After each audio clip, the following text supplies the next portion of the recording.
Completing Remnant 2 was a task so intimidating that I procrastinated for almost 2 years. I knew how dense it would be on content. I knew how challenging the gameplay would be on higher difficulties, and I feared tedium from replaying the same worlds a number of times, scouring the terrain for items, farming for armor, and unlocking classes to properly prepare for my apocalypse run.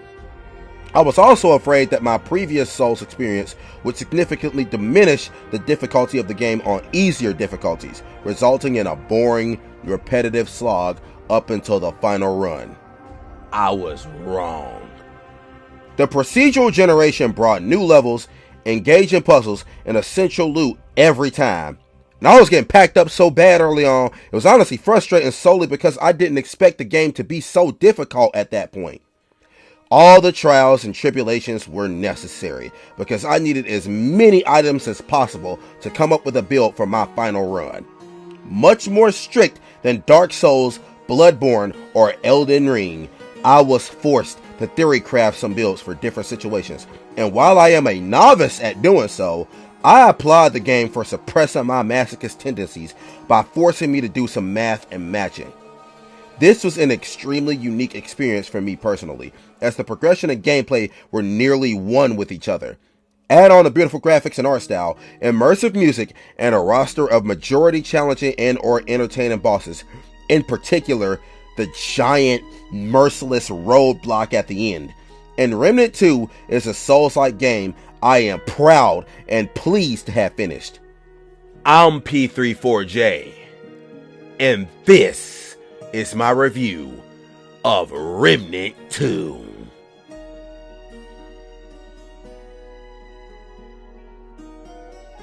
And we're gonna kick things off with the story.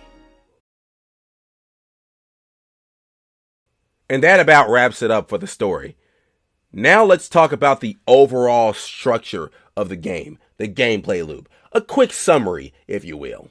And I have one sentence that sums up Remnant 2 perfectly. It's Dark Souls with guns.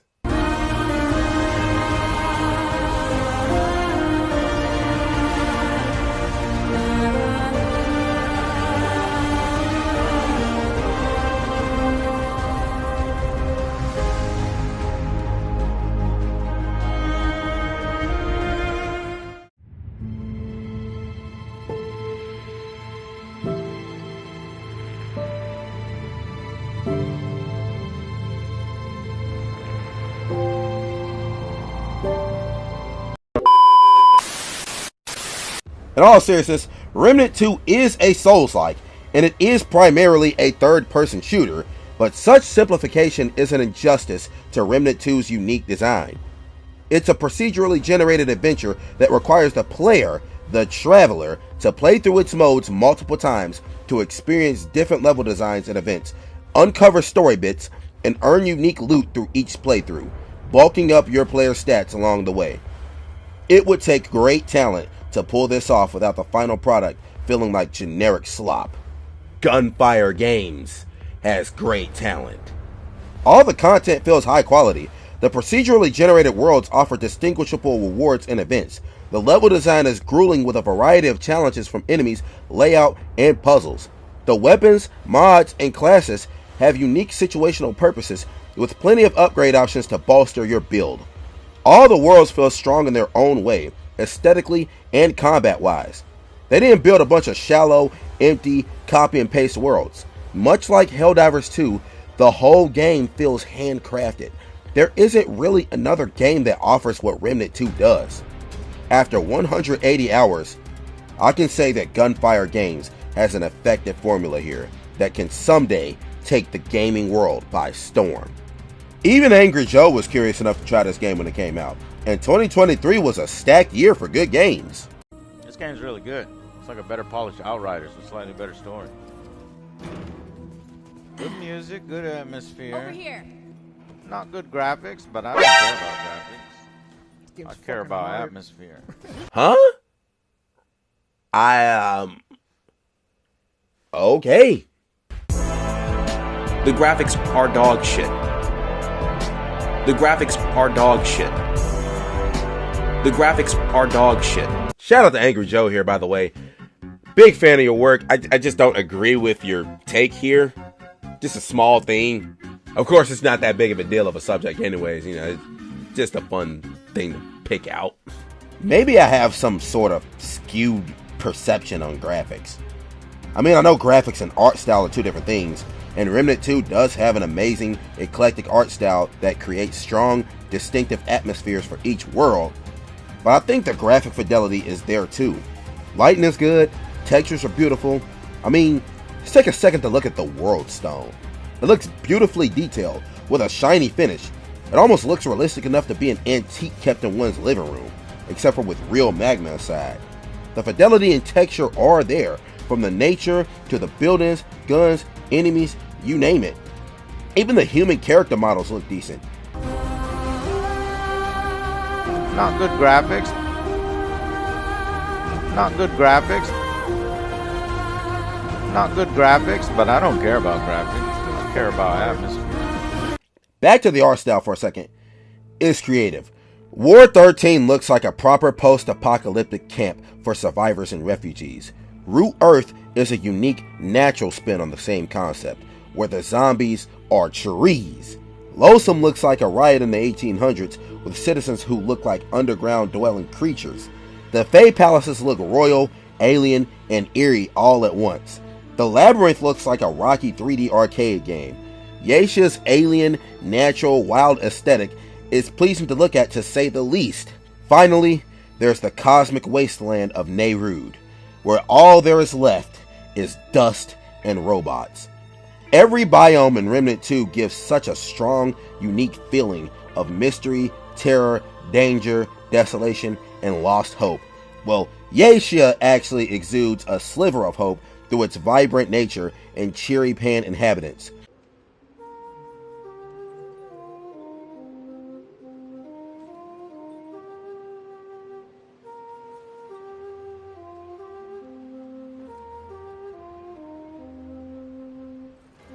Ask, Baksultek, and I will listen. Can it be? It must, for Baksultek have done this and more among the Pan. Truly its kind are remarkable and terrifying. Know that what it has faced was and is no longer our god. The friend Baksultek has done a great thing for Yeisha, of which songs must be sung. The art style takes a more realistic, detailed approach than its predecessors, and I think it works well. Only problems I had performance-wise were some screen tearing, mainly during cutscenes, and frame drops throughout. And I'm on base PS5 performance mode. I don't know if that was just a me thing, or if that's an own issue though. The presentation of this game is immaculate, from the graphics, to the art style, to the cutscenes that introduce bosses in intimidating fashion and visceral detail. And then there's the music. Let me just take a second to say that the Primogenitors theme song is underrated.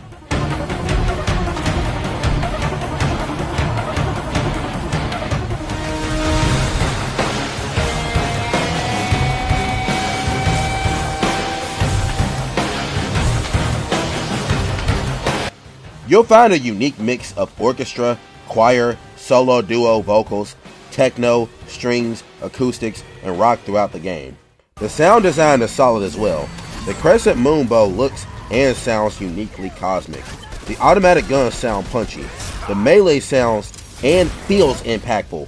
There isn't really a game that sounds or looks like Remnant 2. Gunfire Games went out of their way to knock it out of the park with the presentation department and carve a unique style and visuals and audio to stand out from other games. Just a few minutes ago, I gave a brief summary of the gameplay loop. Well, now it's time to get into the nitty-gritty. We'll start with what I believe should be the top priority for any player stepping into Remnant 2. Progression. It is dire, imperative, even more important than in Dark Souls, Bloodborne, Elden Ring, or Black Myth Wukong to craft builds in this game. Unless you are in the top 1% of cracked gamers for Souls-likes, you will not survive the lowest or highest difficulties in this game without doing some theory crafting. The Opps is too thick on this block, and trust me, they never lacking. I'll go into more detail on the level design later, but just know you're going to be doing some math. This game forced me to handle my weakest trait of not focusing on build, instead opting to swing and dodge like a meathead. It wasn't good enough this run around. That's not the sole flavor Gunfire Games was going for. The game wants to give the player that satisfying power fantasy, but it wants you to earn it with your brain, and that was the fun of it. Even more than Doom Eternal, there is an excess of tools to play around with, but unlike that game, where you can unlock everything and use all of the tools except the runes at once, Remnant 2 institutes limits that tailor your build toward different playstyles. Limits. Playstyles. I know where to start. The classes. Archetypes. There are 14 of them. They each come with their own unique skills, which are the powers of this game. Perks and buffs. You can mix and match between 2 at a time. These are the core of each build, and they all feel distinct. The brute force and unwavering resolve of the challenger. The rock-solid support of the medic. The status effects and crowd control of the ritualist and invoker. I'm not an expert, so I can't speak on the viability of all these archetypes, but they seem like they are all extremely viable. Archetype levels are increased by earning XP for simply switching the crowd. Maxing out each archetype level to 10 was an important goal for me, as I wanted access to all 3 skills and all perks for each class, so I could at least attempt to craft virtually any build I needed for a specific situation. The goal of the game is to complement and amplify the skills and perks of each archetype with stats and items from the rest of your build. Using the right build pieces can bolster specific archetypes to become damn near unstoppable in different situations. Archetype is the foundation to build your traveler. What are we stacking on top? So many pieces. Let's start with the most common throughout any game with RPG elements. Stats. In this game, traits. You earn trait points by killing bosses and aberrations and finding tomes of knowledge. There are 4 core traits to increase health, stamina, skill cooldown, and mod power generation. Then 22 other traits to increase movement speed, AoE size, damage reduction, evade distance, etc. And then there are archetype traits, which are automatically assigned points based on your class. The player has to earn trait points to put into core traits, but there's a limit. Of the 110 maximum trait points, you're only going to be able to play with 85 of them at most, and there are 375 trait point slots. You cannot max out everything in your build.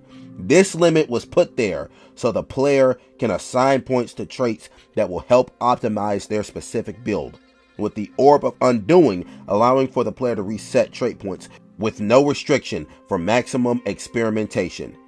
Armor bolsters your defense, but increases your weight, affecting your dodge speed and iframes. Relics are your flasks, but you get to choose from a selection of heals with different effects. You get a melee weapon, primary and secondary straps. The weapons have enhancement attachments called mutators, and the guns also have mods, which offer a variety of alt fires that will have you itching to switch some. We got an amulet and 4 rings, which come with a variety of alterations to player characteristics, relic fragments that offer buffs and can be upgraded, and a new prism to which you can apply and improve buffs over time. Amulets, rings, relics, and mutators don't just come with direct buffs, but can also come with distinct conditions attached to them that can immensely boost the power of your weapon, mods, stats, archetype skills, health, shield, and can even affect your dodge iframes, armor weight, and some other stuff. You can even make a build based off of gray health, and I'm not sure exactly how to do that or even how beneficial that would be, but that option is there. You use these weird conditions and the stats that come with them to complement your armor, fragments, prism buffs, archetype perks and skills, and traits. You know what matters? The numbers, Mason! You can combine these percentages to chunk the hell out of enemies. There's an amulet that applies the exposed status effect to any enemy suffering from 4 other unique status effects. Lo and behold, miasma applies 4 status effects. Then there's a ring that boosts damage against exposed enemies. So there's a trifecta of items right there. This is the mix and match that matters in Remnant 2. Get ready to use your brain to survive. There's also a host of in-game currencies and crafting materials involved in progression as well. Scrap, luminite crystals, iron, and the ultra-rare simulacrum can be found or dropped by enemies and bosses. There's also Spark from the Dark Horizon, whom you can supply samples to get some more cool stuff. You can buy ammo boxes, craft mods, upgrade weapons, buy consumables with different effects, and chit-chat with people. Where can you do all this? The hub world, Ward 13. It's a pretty decent hub world, and it's tragic in detail. It nails the look of how far human civilization has fallen because of the root. There's also a secret area you might have trouble accessing. That's because you must use a portal from the labyrinth. That's pretty cool.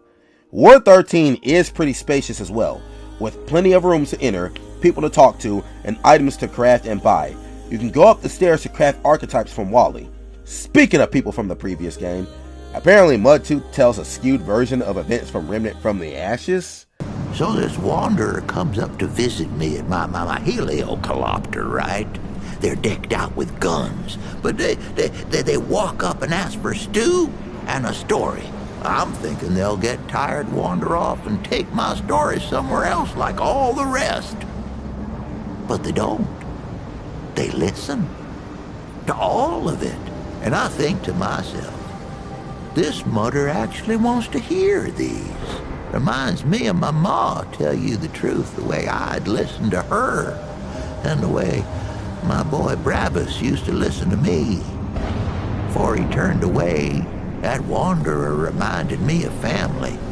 And that's the most important thing, ain't it? So I figure I ain't left long for this world. So I give him my wife's old watch in thanks. Ain't too long after that, my boy Brabus comes back in person, first time in years, with a watch chain peeking out his pocket. I knew a good thing when I saw it. I didn't say nothing. Just welcomed the boy back like nothing had changed. Family's the most important thing we got in this world, young'un. Don't forget that.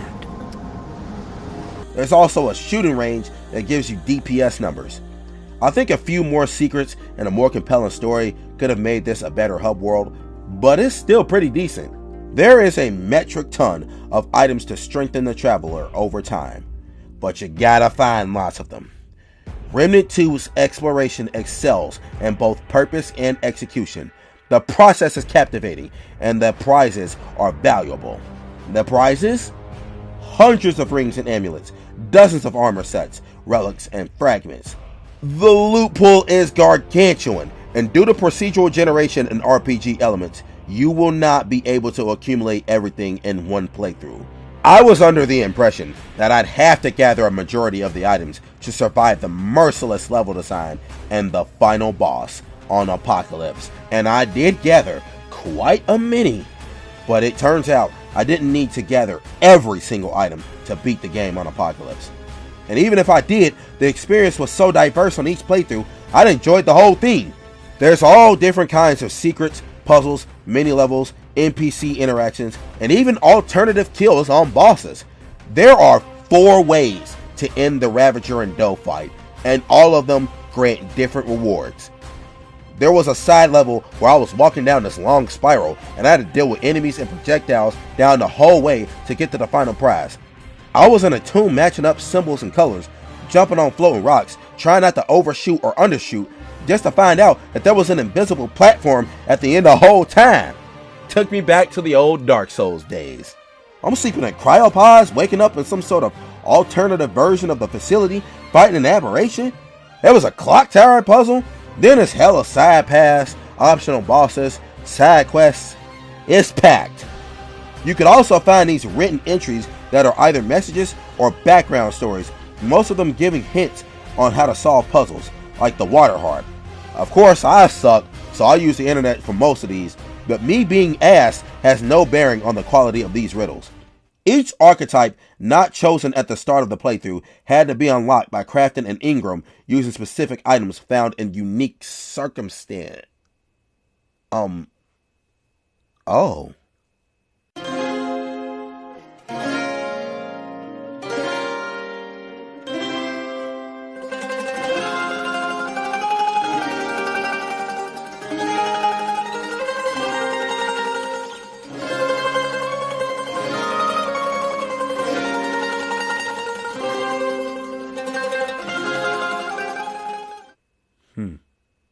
Luckily, I avoided the hell it takes to get the Archon class via assistance from someone who already did the grind. For anybody that grinded the Archon class by themselves, I salute you, you absolute warriors. What I did endure, however, is getting screwed out of the Engineer class. The first time I found a spot, the game spawned the armor, but not the crafting item for the class. So I had to start a whole other playthrough to get back to the same spot. And magically, it just appears. And I ain't the only one to get hit with that. This is an actual issue with the game. This pissed me off. The RPG elements do matter in this game, not so much story-wise, but in terms of loot.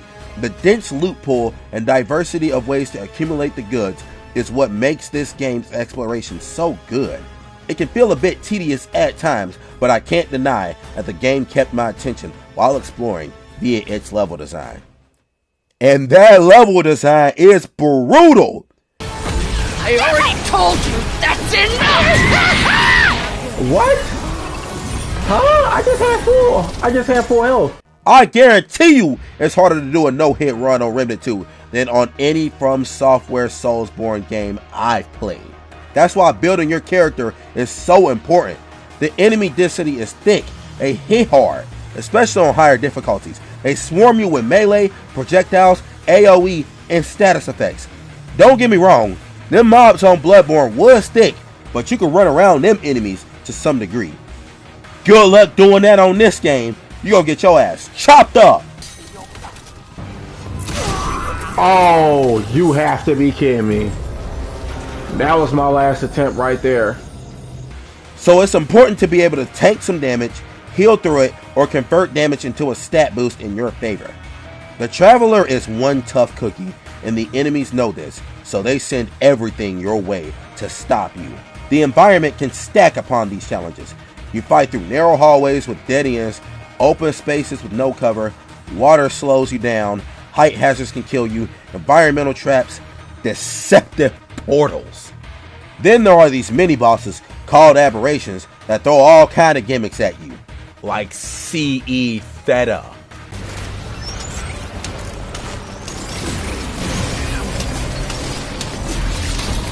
Oh! Why am I climbing? Why was I just climbing over the... Yeah, that was my last boss rush of the day. When you're backed against a wall and your environment doesn't favor you while surrounded by enemies, that's when your build can truly shine. The level design, progression, and exploration all mesh with each other extremely well in this game. The merciless level design on here makes it so convenient to not lose all your scrap on death, and do not have to rest at the world stones to activate checkpoints.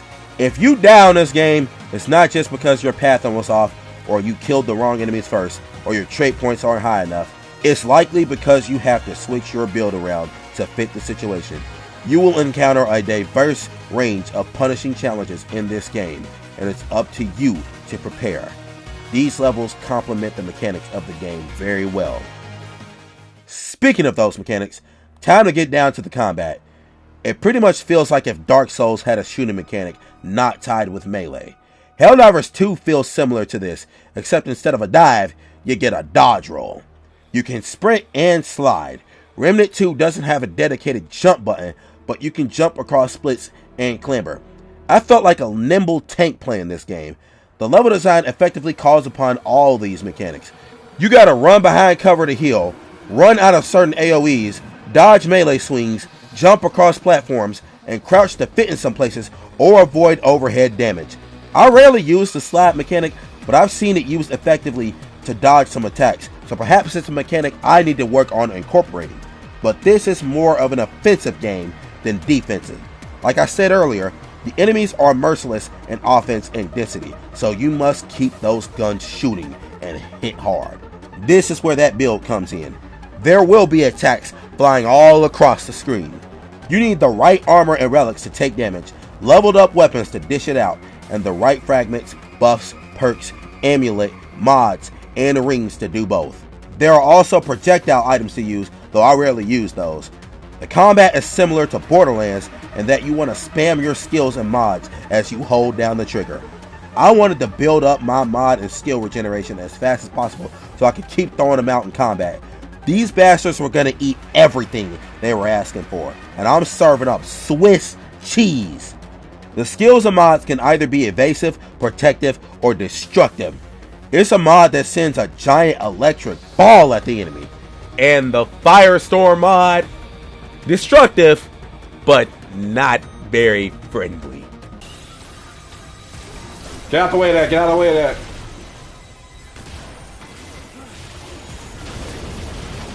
Let me get out the way of that. Yeah, fire. I like it, but like it's prone to giving team damage, as you can see, and I'm sorry about that. You can apply elements to bullets, heal friends, summon tentacles, chains, and black holes. If you have elemental and status effect rings, the Miasma and Way of Kaeula skills can absolutely melt crowds and corrode bosses. Remnant 2's nimble, tanky approach for combat was a huge change of pace for me, as I'm used to focusing more on pressing buttons than building stats, but this game made progression just as important to the combat as the gameplay mechanics. Okay, we actually got to stop here for a second and actually discuss the story. What the fuck is going on here? I said this in previous reviews, and I still feel this way after watching a few lore videos, reading some in-game journal entries, and listening to some dialogue. Remnant 2's story is non-existent. It's close to being non-functional if it wasn't for the world building. The story feels more centered around the devastated locations than its characters, but it falls flat for me personally because there aren't really any characters to gravitate to. Halo Reach was a location-based story, but characters were the conduit by which the story was told. The characters weren't the most fleshed out, but they had enough spice to garner empathy, convey perspective, and evoke emotion. I didn't really get any of that from Remnant 2. Mortal Kombat 1's Chaos Reigns DLC had more interesting story elements than Remnant 2, and I thought that story was mid-pack. Hell, at least Doom's story had a basic plot going, even though that shit was simple. Here, virtually nothing.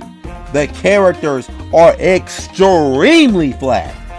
The plot is basic, and the side stories from each world feel disconnected from the main plot. All I know is we're supposed to kill the root before they corrupt existence.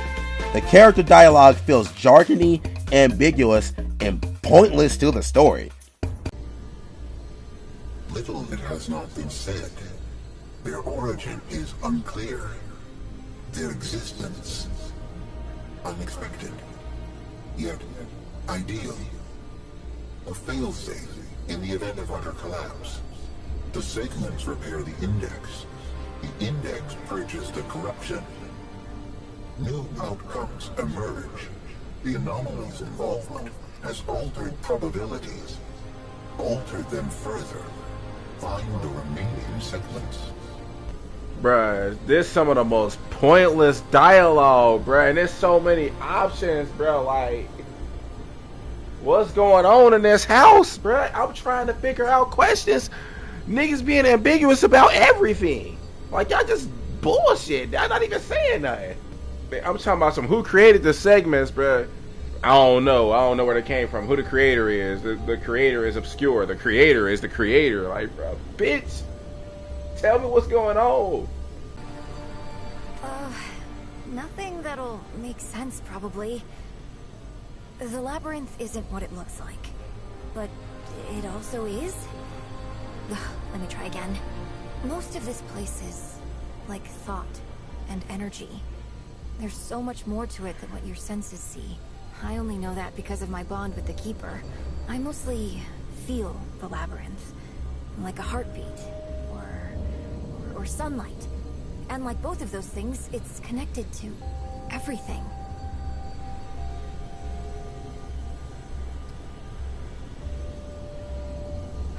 It is.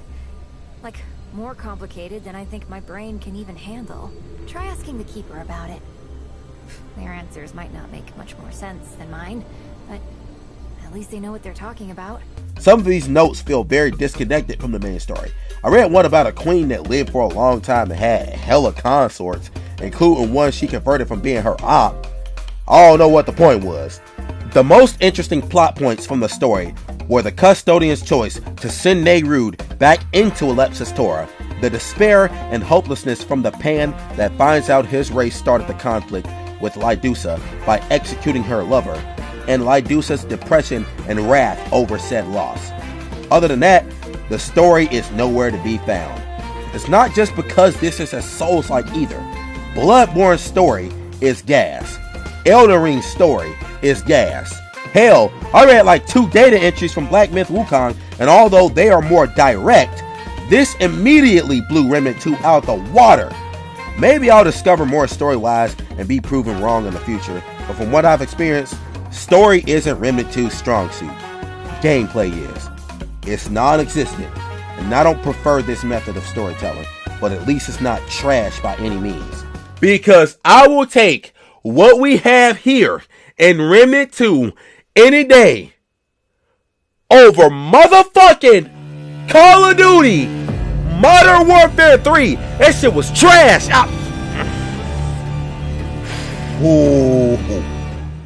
Where Remnant 2 shines best, in my opinion, are the boss battles. These fights, while not all perfect, make the most use of the movement mechanics while still stressing the importance of build and offering a variety of gimmicks. There are so many bosses in this game, I can't talk about all the bosses, as there are over 30, not counting aberrations of course, but I can at least touch on some of the ones that grabbed my attention the most. There were only a few bosses I didn't enjoy. First one that comes to my head is the Bloat King. It's just a big, static, spongy leech that sends slow projectiles and occasionally spawns these bloating blue orbs that are weak spots. The platforms have no cover to block damage or structure to stop you from falling, and they're so narrow that you are likely to fall. There are these electric leeches covering the ground, with water that slows you, and the ladders to climb back up are sparsely spaced. The Bloat King is exactly that. Bloat. Annoying bloat. I'm dead. Where was my health even at, bro? Like, this is why I hate this nigga, bro. Like, the Primogenitor wasn't that good of a gimmick either. Wasn't terrible, but the parasitic foe was mid. Awesome song though. I don't know why Magister Dulain has a random insta-kill attack. While although it can be easily telegraphed, it feels like it was randomly thrown in there for shits and giggles. But the worst fight in the game, you know I smoke on Phelan, or Pharaoh, whatever the fuck his name is. Spamming projectiles, going invulnerable, teleporting, running away, typical coward activity. As a matter of fact, you know what this fight reminds me of, specifically with the teleporting? Dragon Lord Pussadoo-6!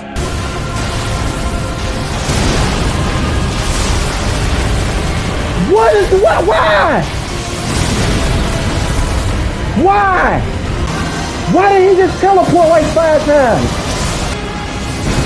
Like, I'm not gang affiliated in any way, but damn near on Crip here.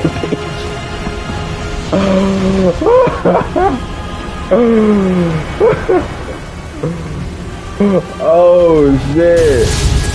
And then you do that! I can't even hit this nigga. I swear I have not had a chance to hit this nigga in like 2 minutes. Just keep running, bro, because if I get hit by a laser and he this low on health, bro, I'm a fucking snap!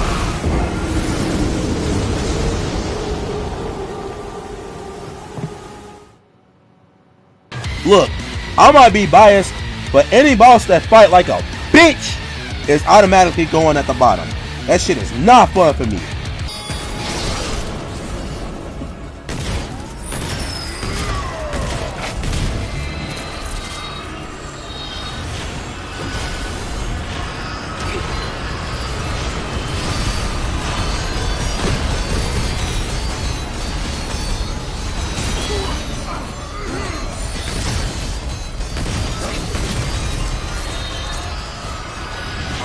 He's doing too much running.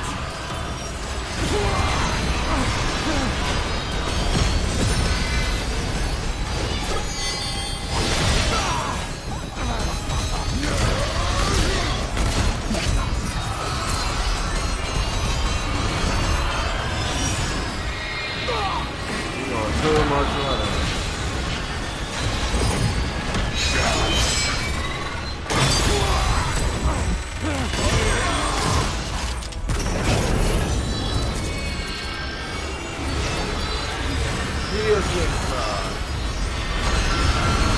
You're doing too much running. Why are you running?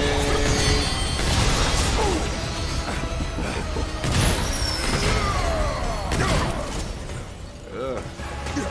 But enough being a negative Nancy, because there are some gems in this game. More hits than duds. The Nightweaver's whole vibe is awesome. Her character model is spooky, the dungeon leading up to her is eerie, and her arena transition is tough. Grab you out the ground for round 2? That's personal. Both phases play differently. Phase 1, she's floating, spawning spider minions, and throwing out attacks, while in Phase 2, she crawls on the ground and phases through walls. The fight definitely encourages you to be aggressive and throw as much shit at her as fast as possible. The Red Prince fight is intimidating because of his condescending tone pre-fight. You may not be of the Fae, yet you reap the benefits of this kingdom with every breath. Know, strange one, that these lands and their people draw their life from my own, and shall do so eternally. For none have stood against me and lived. It is my hallowed duty to rule and watch over my subjects, just as it is the duty of my subjects to serve. Now that we share this understanding, I will accept your tribute as one who serves. You insult me? Better to have refused tribute at all. For this offense, you must die. The Deathblight status effect in the phase where he leaves only a small circle on a platform surrounded at fire. He was a tough fight to figure out, but dodging his attacks in the circle of fire felt like a traditional Souls affair, and I was prepared for that. The Corruptor was tough to solve as well, because the Geisha Guardian was too aggressive for me to kill the Corruptor first, but I felt like I didn't have enough time to damage the Corruptor in between spawning more Guardians. Plus the pathing for those dive-bombing butterflies, which dealt massive damage, was unpredictable, and I kept running out of ammo. What the hell?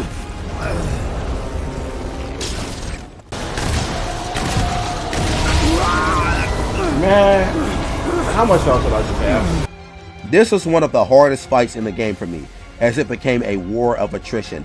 I had to slowly chop down the Corruptor in between Guardian spawns. Dodging the lasers by making sure I was close enough to a ramp to jump platforms while fighting the Guardian was a fun challenge. This was a fun fight that utilized multiple game mechanics and kept me on my toes. And apparently, the Guardian is a returning foe, which means this won't be the last I see of him. Regarding old friends, the corrupted Ravager, who got his ass kicked by the Wanderer, was a pretty good boss fight. He's fast for his size, and dodging his animations is stimulating. You can also kill the doe mid-fight to prevent him from absorbing its power, which is only one of the 4 ways to end the fight to get unique loot. A good old-fashioned brawl this is. The Labyrinth Sentinel. This is an aggravating but fun puzzle. I imagine plenty hardcore runs have ended with this fight. Trying to shoot those lights out while trying not to get smashed by bricks, aired out, or eliminated by these giant digitized blocks definitely put the pressure on me. but finding out how to reach each light, specifically the ones on that damn block in the back, felt rewarding. The one true king was slow, but his AoE projectiles and physical attacks covered large areas, making them a challenge to dance around. The option to stun him by shooting his weapon is neat, and you can damage him while he disposes of another traitor.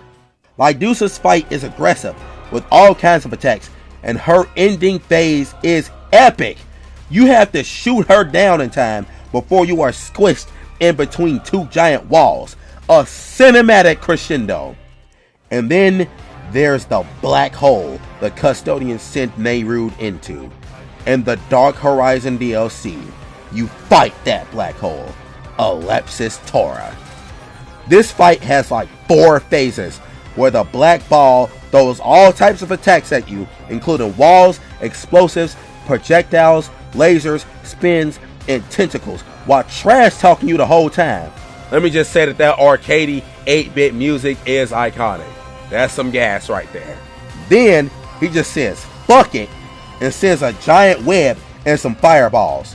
This fight felt overwhelming in the best way, but no fight left a better impression than the final boss, Annihilation. This was the looming threat of my entire run on Remnant 2, the driving force behind my grind for progression. I knew he was going to be tough, even on earlier difficulties, and when I reached the end of my Apocalypse run, when that time came, I knew the challenge would be astronomical. This was going to be one of the biggest fights of my gaming history. Annihilation threw everything possible. I was hitting hard and performing excellently with time dodges, but it simply wasn't enough. Ground traps, projectiles, melee, AoE ground pounds, the monster threw too much for me to dodge everything. Then the root creature phase changes, switches the entire style of the fight into a small enclosed arena where you have to listen to the sound of the arena sweeping blades to time your dodges while also facing threats from the front and around you. Its health pool seems denser as well. Then it switches back and forth from both phases. So you have to remember in that second long pause what attack you left off from before leaving that phase. This fight was insanity. Visually, it was amazing. The sound design was incorporated excellently into the gameplay, and the challenge was unforgiving. Dare I say, if I didn't build my character at least semi-competently, this would have been that kind of fight.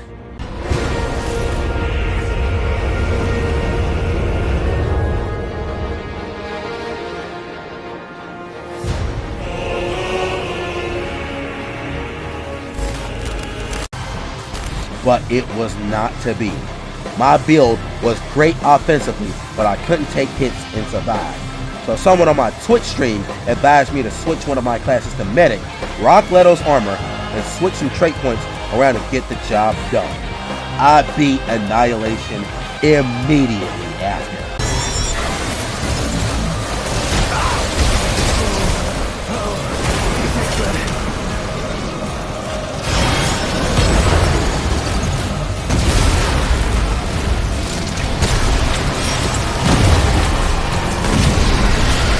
I got him. I got him before I even realized I got him. Yep, GG's. Thank you for the information. I didn't think I was gonna beat him like that, because I thought I was gonna sacrifice so much damage and trying to go into defense. I wasn't gonna know what I was gonna I wasn't gonna know what I was doing.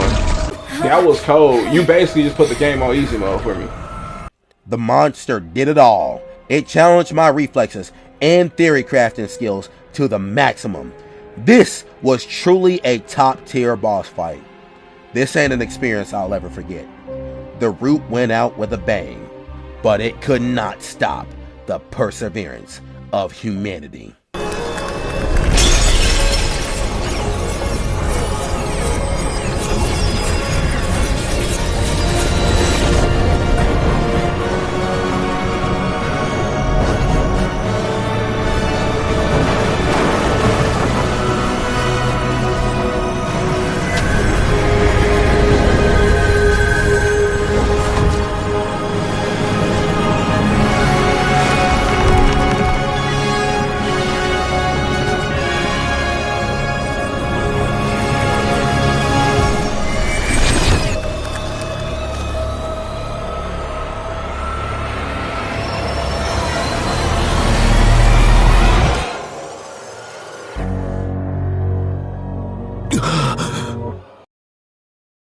Remnant 2 has a decent variety of ways to play. There are 4 difficulties, with all of them being challenging on the first run, so I recommend starting at the lowest and working your way up to that daunting challenge that is Annihilation on Apocalypse. Then there's the roguelike hardcore mode, where if you die, your entire playthrough is over and you can't play with that same traveler anymore. The game has multiplayer, which is a huge ton of fun. Friendly fire shenanigans amongst friends are hilarious.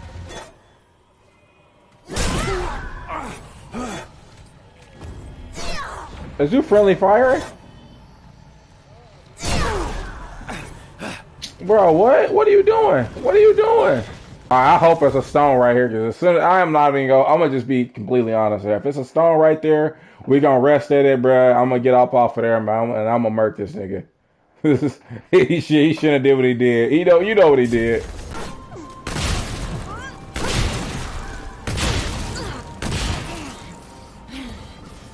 Betrayal. Nigga. Nigga. Yes, sir. Yes, sir. Yes, sir. High power shot first. High power shot first. Yeah. Yeah. He got what he had covered, so. Yeah. Oh, he just killed himself! He just died! He just died!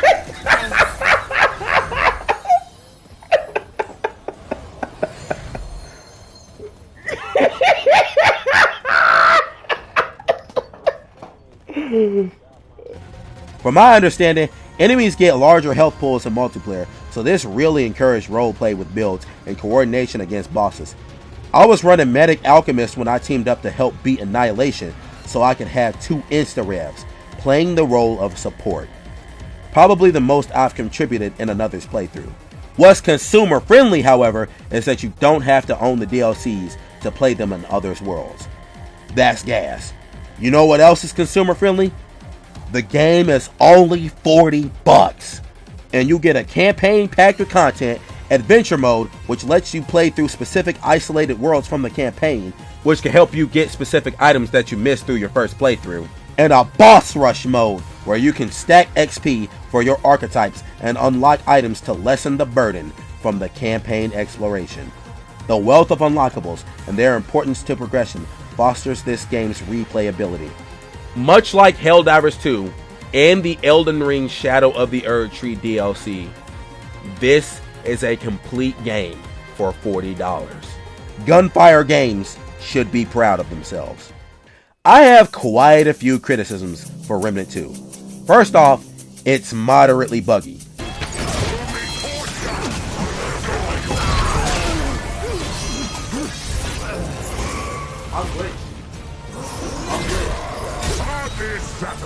I was on the ground still alive. Screen tearing during cutscenes, frame rate drops in performance mode, again base PS5, not being able to join on friends randomly, and the trait point glitch, where sometimes you can't commit your changes, so you have to exit out of the menu and try again. This was frequent and annoying, especially considering that switching archetypes will automatically remove some trait points for you to have to reassign. Bumpy terrain can stop your relic use animation. Mentioned earlier, I had to start a new playthrough to spawn the engineer class item. Some people don't jive with the visual clutter of the Annihilation boss fight.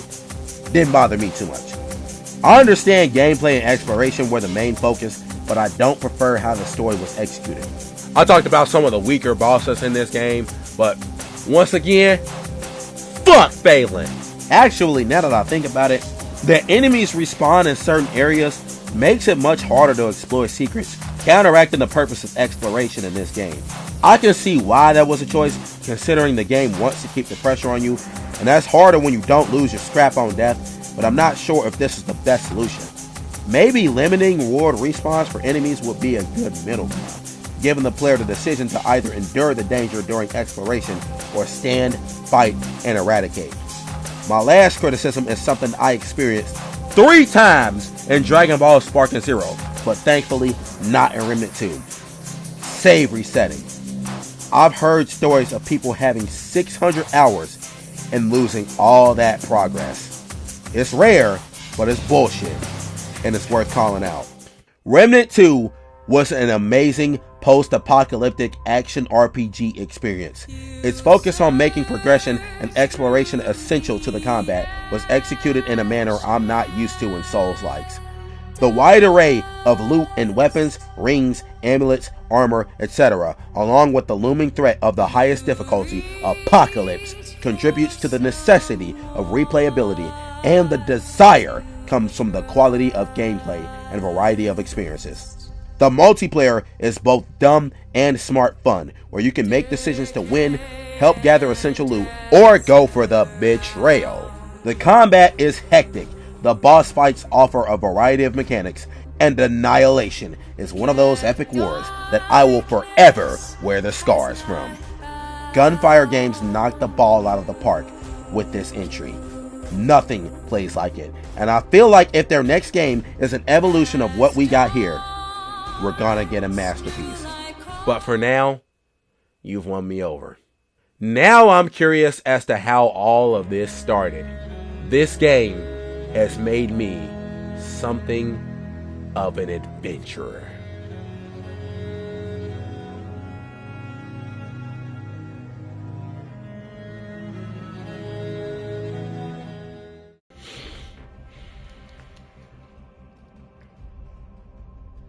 She say, dice will roll as time keeps beating.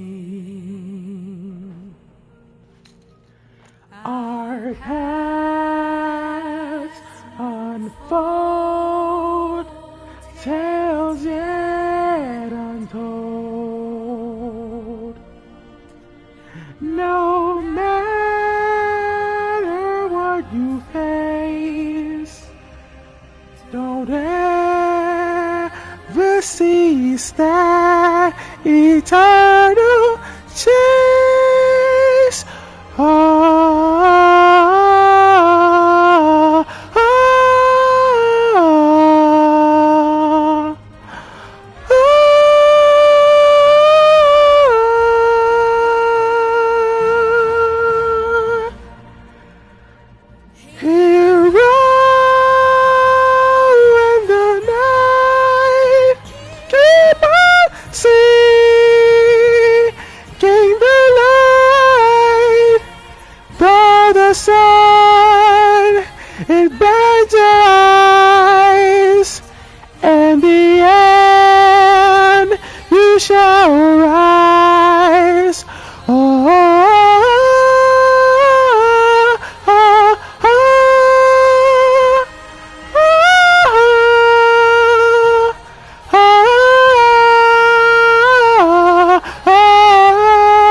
You see, I love the scene with the mic tops off. I hate it when it does that.